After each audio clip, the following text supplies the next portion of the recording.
Então vamos falar sobre homem e masculinidade. Ser homem é uma grande graça de Deus, principalmente em frente às adversidades que vem sofrendo a masculinidade nos dias atuais. O papel do homem se difere do papel das mulheres.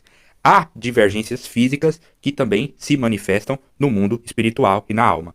Por exemplo, o efeito da testosterona é determinante na função na qual cada sexo vai ter neste mundo.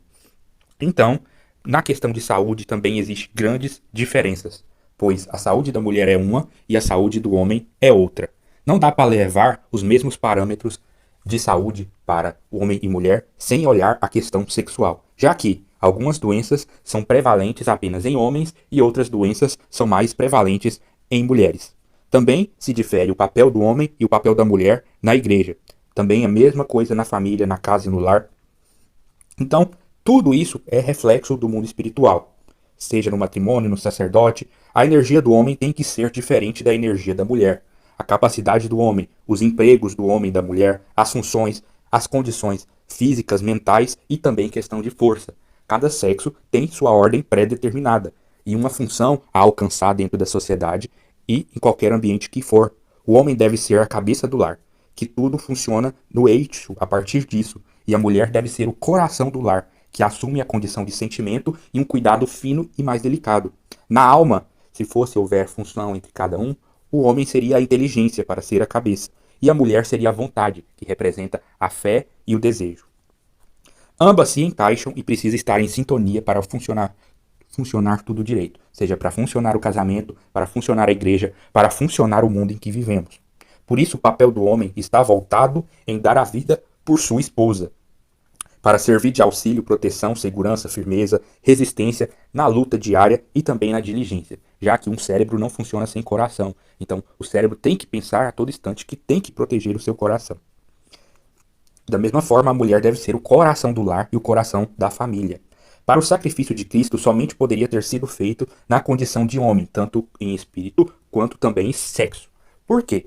Primeiro, porque Deus em espírito é representado como homem. E segundo, porque o sacrifício de Cristo e de seus sacerdotes precisam ser feitos em uma figura masculina que seja capaz de representá-la e assegurar isto. A testosterona do homem exprime a vontade de Deus, já que a testosterona também é o hormônio sexual que exprime a vontade e o desejo acima de tudo. Da mesma forma, na mulher, a testosterona também representa a vontade sexual e também o desejo em si. Porém, é óbvio que entre homem e mulher, o nível de testosterona é muito maior no homem. A igreja representa o ventre materno que o gerou e também a fecundidade feminina da mulher, a esposa de Cristo, que dá vida espiritual à humanidade e nessa união dessas duas coisas em um sacrifício eterno. Então, o corpo masculino de Deus e o corpo espiritual, que é a igreja. Essa união é que dá vida à humanidade. Tanto a vida terrena, que é a vida de carne, que é representada pela união também entre homem e mulher, que é capaz de dar a vida aqui na terra, e a igreja, que é a união espiritual de Deus, e a igreja que dá vida em espírito, que traz vida para o mundo através do Espírito Santo e através do sacrifício de Cristo que se completou na vinda do Filho, que é Jesus Cristo. Então, a saúde do homem é muito diferente da saúde da mulher. A saúde do homem depende mais do controle físico. O homem necessita estar mais ativo, pois a sua mente depende de um corpo saudável para poder funcionar corretamente. Então, se um homem está com problemas no seu físico, doenças físicas, provavelmente a sua parte espiritual está bem pior. Então, o homem passa por muito mais dificuldades com doenças do que a mulher, porque o ofício do homem, a capacidade do homem de trabalho e tudo, precisa de ter saúde física, estamos falando. Que é o contrário da mulher, em que o coração é mais forte e a mente mais fraca.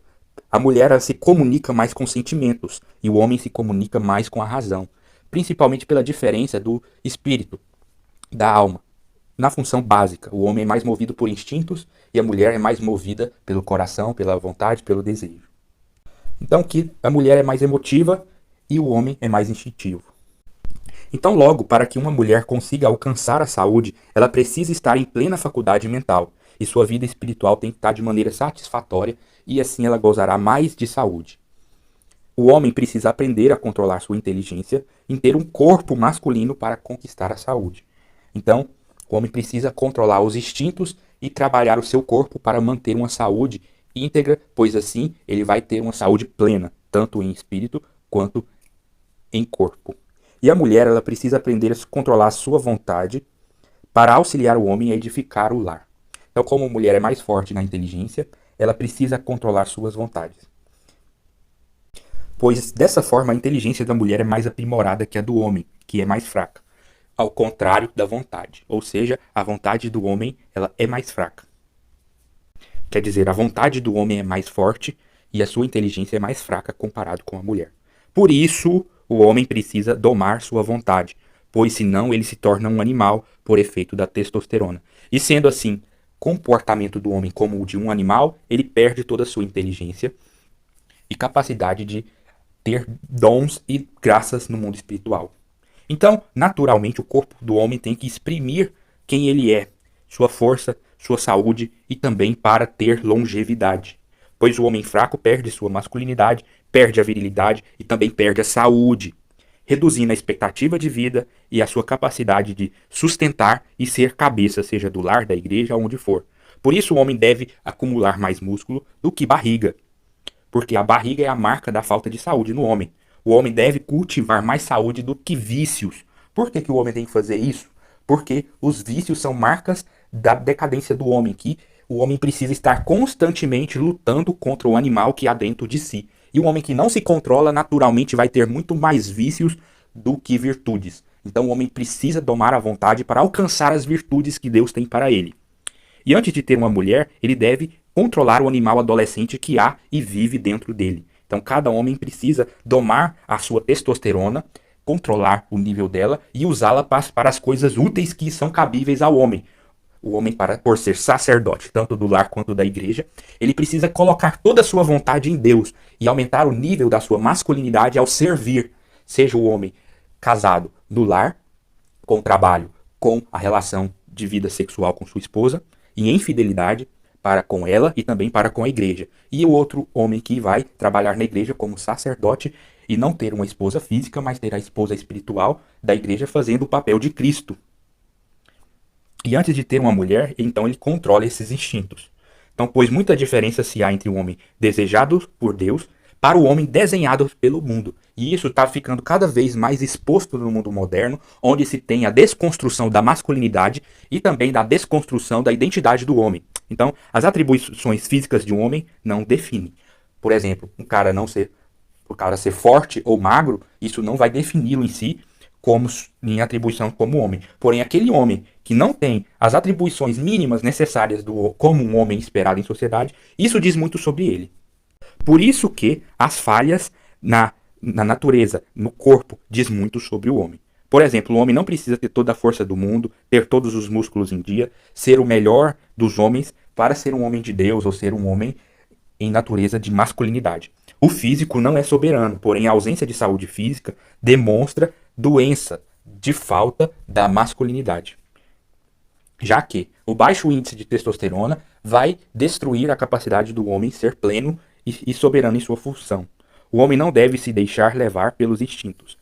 Assim que a gula e a luxúria andam lado a lado. Então, se o homem não controla a sua vontade de comer, como ele vai controlar seu instinto sexual, o seu instinto pelo dinheiro? Já que todas essas coisas andam juntas. Então, o homem não deve ser apegado aos bens do mundo. O homem que serve a Deus vai buscar os dons de Deus que vêm do reino celeste. E a função do homem é muito desejada por Deus e muito necessária. E se o homem falhar, provavelmente falhará no outro. Ou seja, aquele homem que não controla a gula vai se perder também na luxúria, vai se perder no seu instinto sexual e vai se conduzir a um caminho de vícios. Então, inevitavelmente, uma das conclusões disso aqui tudo é que o homem obeso inevitavelmente acaba por perder sua masculinidade. O homem precisa de longevidade para poder cultivar sua descendência. Então, para poder cultivar sua descendência, o homem precisa cuidar da saúde. E também para acompanhar a longevidade da mulher, como nós sabemos que a tendência natural da nossa espécie é o homem viver menos. Então, o homem que não se cuida, ele se perde no matrimônio e perde também sua função e também perde o seu tempo de vida, que equivale a tempo de salvação. Podemos dizer, então, que a saúde física não é mais importante do que a saúde espiritual. Porém, para o homem e principalmente no homem, essa ligação é muito estreita. Logo, podemos dizer que saúde física e saúde espiritual para o homem é uma linha muito fina. Então, se você se descuida um pouco de um ou um pouco de outro, você acaba por perder os dois, certo? Porque nas diversas discussões que tivemos, sempre colocamos o mundo espiritual bem acima do mundo material. Mas quando estamos falando de saúde para o homem especificamente, isso anda lado a lado.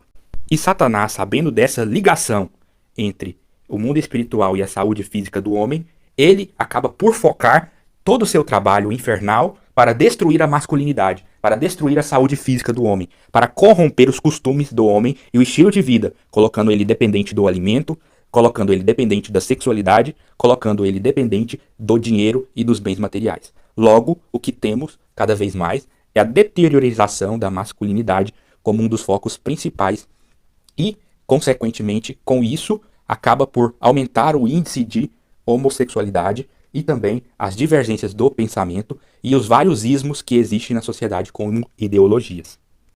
Então, nós vivemos hoje em dia em um mundo que cultiva a obesidade, com índices cada vez tendenciosos ao crescimento. Provavelmente hoje devemos ter em torno de 40% da população obesa. E esses índices são tão preocupantes que em torno de 5 a 10 anos já vamos ter a maior parte da população obesa, em torno de 60%. Óbvio que esses índices são cada vez maiores e também depende de cada país e estilo de vida. Isso vai ser bem menor num país como cultura japonesa, onde se tem pouca obesidade, mas é muito maior em uma população como a estadunidense, que tem um estilo de vida ocidental, que é onde o foco maior em destruir a masculinidade. Além disso, temos a normalização de comportamentos femininos no homem, também temos a confusão de pensamento entre homem e mulher, já que temos os ismos, tanto o machismo, temos também o feminismo, e então cada um se confunde com pensamentos red pill e onde mais quer que existam, que eu já nem sei o nome dessas ideologias, que tentam confrontar homem e mulher, homem com menos homem, e cada um faz o que quiser. Então, nós temos um mundo invertido que tenta construir mulheres com mentalidade de homens, e temos homens sendo construídos com mentalidades femininas. Então, nós, homens, precisamos lutar para impedir este processo e manter a nossa capacidade e dominância de cabeça e precisamos, então, nadar contra a correnteza. Então, precisa que cada vez mais tenhamos o costume na igreja ou em qualquer ambiente de materializar a masculinidade, colocar os homens à prova e fazê-los se reconhecer papel na sociedade, em exemplo, em família e na luta, que também se dá no sacrifício de Cristo, que se fez homem ou filho do homem, como ele se diz na Bíblia, para poder fazer aquilo que deveria ser feito. Não abandonar a servidão a Deus, não nos perder no caminho na nossa identidade, já que isso é muito importante para o nosso Deus, já que o nosso DNA exprime o que somos, quem somos, e deveremos manter ele limpo e puro, tanto em genética como em espírito. Então é preciso falar, homens sejam homens, pois o que vemos é a masculinidade morrendo a cada dia. E isso é uma felicidade para o demônio, pois acabando com os homens, acaba-se a semelhança da humanidade para com Deus, que cai por água abaixo, pois se Deus é homem, se acaba os homens, onde está a semelhança nossa? Além da ausência da masculina, essa ausência de homens cria a ausência de sacerdotes, e a ausência de sacerdotes cria a ausência de vocações, que destrói a igreja por completo. Se não vamos ter padres bons, como teremos bons pais? Então, em média de QI, ou em maioria das coisas que nós poderíamos colocar homem e mulher, poderíamos dizer que, na média, as mulheres são mais capazes que o homem. Porém, nas questões de extremos, são dominadas por homens. Tanto os mais fracos quanto os mais fortes, ou os menores e os maiores, são homens, pois os homens nasceram para ser cabeça e fazer as mudanças necessárias na humanidade. Desde coisas boas, as coisas ruins são atribuídas aos homens. Desde guerras, as maiores invenções da humanidade foram feitas por homens. E o papel da mulher é mais ligado ao lar e também à família. E o papel do homem é ligado ao trabalho, ao esforço e à luta. E o homem que se perde em sua masculinidade, perde sua identidade. E se os homens caem, a sociedade toda cai também, pois as mulheres e os homens dependem um do outro e vice-versa. Então a gente não pode cair nessa conversinha de guerra de sexos. O que importa é cada um fazer o seu papel e conhecer a sua vocação perante Deus, para que a humanidade não se perca e, além de não se perder, ela possa ser reestruturada para fazer aquilo que Deus prometeu e nos dar a salvação.